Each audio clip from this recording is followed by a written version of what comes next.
Bismillahirrahmanirrahim. Assalamualaikum warahmatullahi wabarakatuh. Pada pertemuan hari ini kita akan membahas materi yang sudah kalian catat, yaitu bab 3 ya, tentang peran dan dampak teknologi informasi dan komunikasi ya.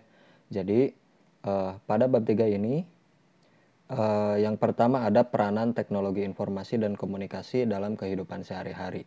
Terus yang kedua ada dampak positif penggunaan teknologi informasi dan komunikasi. Lalu selanjutnya yang ketiga ada dampak negatif penggunaan teknologi informasi dan komunikasi. Lalu yang terakhir ada pencegahan dampak negatif penggunaan teknologi informasi dan komunikasi. Nah, sekarang kita masuk ke materi yang pertama, yaitu peranan teknologi informasi dan komunikasi dalam kehidupan sehari-hari. Nah, yang pertama ini ada peran TIK dalam bidang pendidikan ya.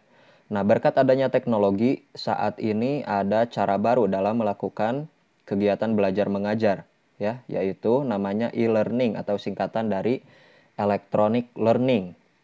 Nah, electronic learning ini sama seperti yang kita lakukan sekarang ya di masa pandemi ini, yaitu kegiatan belajar mengajar yang dilakukan secara daring atau online melalui koneksi internet ya, atau kegiatan belajar mengajar yang menggunakan alat-alat TIK seperti internet atau telepon genggam ya, bisa juga menggunakan komputer atau laptop. Nah, lalu selanjutnya yang kedua, peran TIK dalam bidang kesehatan. Nah, saat ini sudah banyak jenis teknologi, khususnya teknologi informasi dan komunikasi yang digunakan pada bidang kesehatan ya. Seperti contohnya pengembangan robot yang digunakan untuk membantu proses operasi bedah. Dan juga ada juga penggunaan komputer yang digunakan untuk mengolah citra gambar untuk menemukan letak sel tumor di dalam darah manusia ya. Nah, atau ada juga selain dua contoh yang tertulis di sini, sekarang ada juga aplikasi yang namanya Hello Doc ya, atau singkatan dari Hello Dokter. Nah, aplikasi Hello Doc ini bisa kita gunakan untuk berkonsultasi dengan dokter apabila kita merasakan sakit atau mengalami gejala sakit. Nah, kita dengan adanya aplikasi Hello Doc ini, kita tidak perlu lagi berangkat ke rumah sakit untuk untuk memeriksa kesehatan kita. Nah, kita tinggal menginstal aplikasi Hello Doc ini di handphone kita, lalu kita bisa secara langsung mengobrol atau berkonsultasi dengan dokter. Nanti setelah berkonsultasi, dokternya akan memberikan resep dan kita tinggal membeli obat. Nah, itu adalah nomor 1 dan nomor 2 ya, tentang peranan TIK dalam kehidupan sehari-hari. Nah, selanjutnya untuk yang nomor 3, peran TIK dalam bidang transportasi ya. Nah, penggunaan teknologi juga sudah diterapkan pada bidang transportasi, seperti contohnya fitur autopilot dalam pesawat ya, di mana pesawat ini bisa terbang secara otomatis tanpa perlu dikendalikan oleh pilotnya.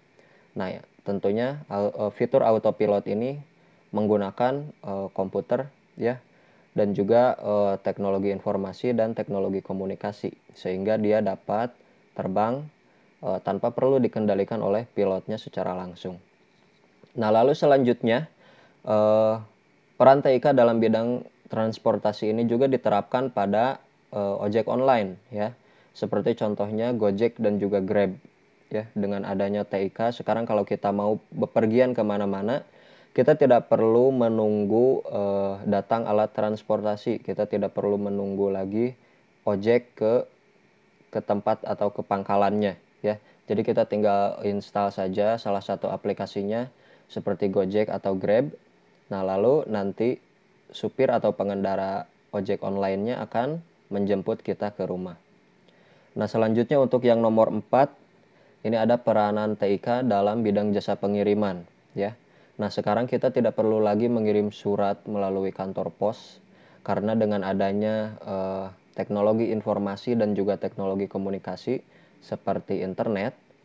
Nah, kita bisa mengirim surat dengan lebih cepat dan juga lebih mudah dengan menggunakan email atau electronic mail. Nah, electronic mail ini kalau dalam bahasa Indonesianya yaitu surat elektronik ya, biasa disingkat dengan surel. Nah, kalau kita mau mengirim surat melalui kantor pos itu paling cepat surat kita akan sampai ke penerima itu dalam jangka waktu 2 hari ataupun yang paling cepat itu 1 hari kalau jaraknya tidak terlalu jauh. Nah, sedangkan kalau kita menggunakan email itu dalam jangka waktu 2 detik saja surat kita akan sampai ke penerima. Jadi dengan adanya TIK ya, ini sangat memudahkan sekali pada saat kita mau mengirim sesuatu ya, khususnya mengirim surat. Lalu selanjutnya nomor 5 di sini ada peran TIK dalam bidang bisnis ya. Nah, di dalam bidang bisnis, teknologi informasi dan komunikasi ini digunakan untuk berdagang secara daring atau secara online ya. Nah, proses atau kegiatan perdagangan secara daring atau online ini dikenal dengan nama e-commerce ya, atau komersial elektronik ya. Jadi di sini kita kalau mau berdagang, kita tidak perlu modal yang terlalu besar seperti untuk membuka toko ya, karena kita bisa saja berdagang secara online yang mana bisa kita lakukan di rumah ya. Lalu selanjutnya yang nomor 6 yaitu peran TIK dalam bidang perbankan. Nah, dalam dunia perbankan, teknologi informasi dan komunikasi ini menerapkan transaksi perbankan lewat internet atau juga dikenal dengan internet banking. Nah, bahkan saat ini sudah ada juga mobile banking atau aplikasi internet banking yang bisa kita install pada handphone atau smartphone kita ya. Jadi kalau kita mau melakukan transfer atau pengiriman uang, itu kita tidak perlu lagi berangkat ke mesin ATM ya. Bahkan untuk kita yang tinggal di daerah pedesaan itu biasanya mesin ATM ini ya cukup jauh lokasinya. Nah, dengan adanya internet banking atau mobile banking ini, kita bisa melakukan transaksi keuangan atau transaksi perbankan dengan di rumah saja, tidak perlu kemana-mana ya, dengan menggunakan aplikasi-aplikasi mobile banking tersebut. Lalu selanjutnya untuk yang nomor 7, yaitu peran TIK dalam bidang industri rekaman ya. Bidang industri rekaman ini mengalami peralihan setelah adanya teknologi informasi dan komunikasi. Khususnya katakanlah di sini ada industri musik yang dulunya menggunakan CD ataupun kaset ya dulu untuk radio. Nah, sekarang beralih ke layanan streaming seperti yang mungkin sudah sering kalian gunakan seperti Joox dan juga Spotify ya. Nah, lalu yang nomor 8 di sini ada peran TIK dalam bidang olahraga. Nah, dengan adanya teknologi informasi dan komunikasi, kita menjadi lebih mudah untuk menonton siaran olahraga ya. Kalau biasanya kan kita menonton di televisi itu siaran olahraganya ada yang didubbing, ada juga yang sinyalnya mungkin kurang bagus ya. Nah, setelah adanya teknologi informasi dan komunikasi ini, kita bisa menonton siaran olahraga dengan lebih mudah, yaitu dengan streaming melalui telepon genggam kita ataupun melalui laptop atau komputer yang kita miliki di rumah ya. Nah, selain itu sekarang ada juga yang namanya cabang olahraga elektronik yang mempertandingkan para pemain game secara kompetitif ya, secara kompetitif atau disebut juga dengan e-sports atau electronic sports. Nah, sekarang ini dengan adanya teknologi informasi dan komunikasi ini, e-sports ini sangat berkembang pesat ya, terbukti dengan banyaknya turnamen-turnamen e-sports yang diadakan saat ini. Nah, itu untuk yang nomor 9 atau yang terakhir di sini ada peran TIK dalam bidang pemerintahan. Ya. Nah, penggunaan teknologi informasi dan komunikasi di bidang pemerintahan ini dapat meningkatkan hubungan pemerintah dengan masyarakat. Ya. Pemerintahan elektronik atau e-government namanya. Ya. Nah, e-government ini adalah penggunaan teknologi informasi dan komunikasi oleh pemerintah untuk memberikan informasi dan juga pelayanan bagi warganya. Nah, selain itu, selain informasi dan pelayanan bagi warga, urusan bisnis serta hal-hal lain yang berkenaan dengan pemerintahan ini juga diharapkan bisa dilakukan secara lebih mudah dengan adanya e-government atau pemerintahan elektronik ini. Ya. Nah, itu mungkin untuk peranan teknologi informasi dan komunikasi pada kehidupan sehari-hari. Nah, 9 bidang ini mungkin secara sadar ataupun tidak sadar ini sudah sering kita gunakan ya dalam kehidupan kita sehari-hari. Nah, lalu selanjutnya di sini ada keuntungan penggunaan teknologi informasi dan komunikasi ya. Yang pertama ini sudah jelas dan juga mungkin sudah kita ketahui ya. Yaitu salah satu keuntungannya adalah untuk memudahkan orang untuk berkomunikasi dan juga memperoleh informasi ya. Dengan adanya teknologi informasi dan komunikasi seperti TIK, kita bisa lebih mudah untuk berkomunikasi dengan orang lain dan juga secara tidak langsung kita bisa lebih mudah untuk memperoleh informasi yang kita inginkan. Nah, selanjutnya untuk yang nomor 2 yaitu keuntungan TIK bisa membuka peluang bisnis baru ya. Seperti yang sudah Bapak singgung sebelumnya, dengan adanya TIK kini sekarang banyak orang-orang yang melakukan perdagangan online atau membuka toko online shop ya. Jadi itu untuk yang nomor 2 yaitu bisa membuka peluang bisnis baru ya. Serta yang ketiga yaitu menghadirkan banyak inovasi ya. Nah, dengan adanya teknologi informasi dan komunikasi ini sekarang sudah banyak sekali inovasi-inovasi baru yang hadir ya. Khususnya dalam jangka waktu 20 tahun terakhir ini banyak sekali inovasi-inovasi baru khususnya pada bidang teknologi informasi dan juga komunikasi. Terus yang nomor 4 yaitu meningkatkan kualitas dan kuantitas layanan publik. Nah, ini juga sudah sempat Bapak singgung sebelumnya di nomor 9 ya.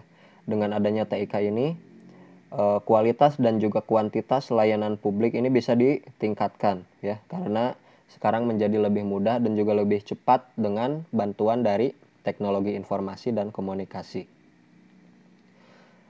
Serta untuk yang nomor 5 yaitu meningkatkan layanan informasi kesehatan jarak jauh ya.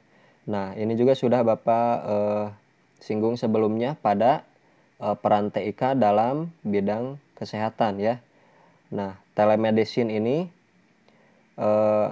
adalah salah satu contohnya, itu ada aplikasi Halodoc tadi ya, di mana kita bisa berkonsultasi dengan dokter untuk menanyakan atau memeriksakan kesehatan kita tanpa perlu berangkat ke rumah sakit ya.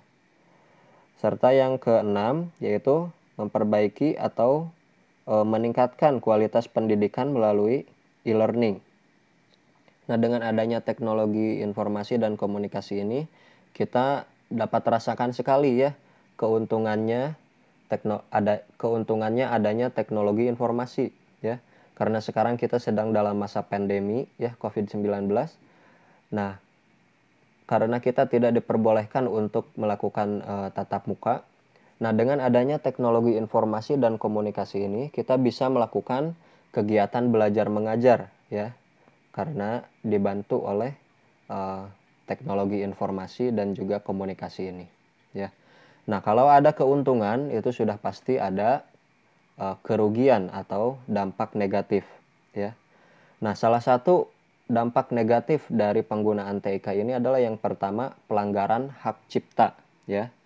Nah, kalau kita perhatikan di internet itu banyak sekali orang-orang yang eh, mengunggah atau mengupload karya-karya milik orang lain.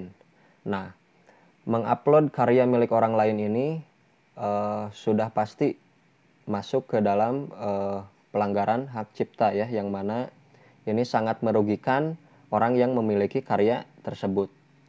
Lalu selanjutnya yang nomor 2, dampak negatif dari penggunaan TIK ini ada cybercrime. Nah, cybercrime ini adalah aktivitas kejahatan yang dilakukan di dunia maya dengan menggunakan sarana komputer dan juga internet. Ya, jadi dengan adanya teknologi informasi ini, salah satu dampak negatifnya adalah adanya aktivitas kejahatan di dunia maya atau di internet. Ya. Lalu yang ketiga, ada virus komputer. Ya, salah satu contohnya adalah malware. Nah, virus komputer ini tidak hanya menyerang komputer saja, tapi bisa saja menyerang ke smartphone atau ponsel kita. Ya. Lalu yang keempat, ini salah satu dampak negatif dari penggunaan TIK adalah penipuan. Ya. Nah, sekarang kan sudah banyak sekali orang-orang yang melakukan jual beli secara online. Nah, ini tidak sedikit ada orang-orang yang mengalami penipuan pada saat melakukan pembelian atau belanja secara online. Ya, seperti beberapa kasus yang belum lama ini terjadi ya, sempat viral juga di internet. Ada seseorang yang membeli telepon genggam secara online. Nah, pada saat paketnya sampai di rumah, nah pada saat dia buka, itu isinya bukan telepon genggam seperti yang dia pesan di aplikasinya, tapi yang datang malah barang yang lain. Nah, tentu ini sangat merugikan sekali ya, dan juga penipuan ini sangat berbahaya ya. Lalu yang nomor 5, di sini ada memudahkan perjudian. Nah, dengan adanya teknologi informasi dan komunikasi ini, perjudian ini jadi bergeser ya, jadi bergeser ke dilakukan secara online, secara daring. Jadi banyak sekali situs-situs judi online yang sekarang berkeliaran secara terang-terangan ya, dan juga hal ini menyulitkan untuk pihak kepolisian untuk memberantas situs-situs perjudian online ini karena dia dilakukan secara online ya. Yang namanya orang melakukan judi secara online itu pasti lokasi-lokasinya tersebar. Beda lagi kalau kita melakukan perjudian secara biasa-biasa ya, secara tatap muka. Jadi kita bisa pihak kepolisian bisa memberantas perjudian tersebut secara langsung. Nah, kalau perjudian secara online ini sedikit lebih susah ya, karena orang-orangnya tersebar entah di mana saja ya. Lalu yang keenam, ini memudahkan akses pornografi ya.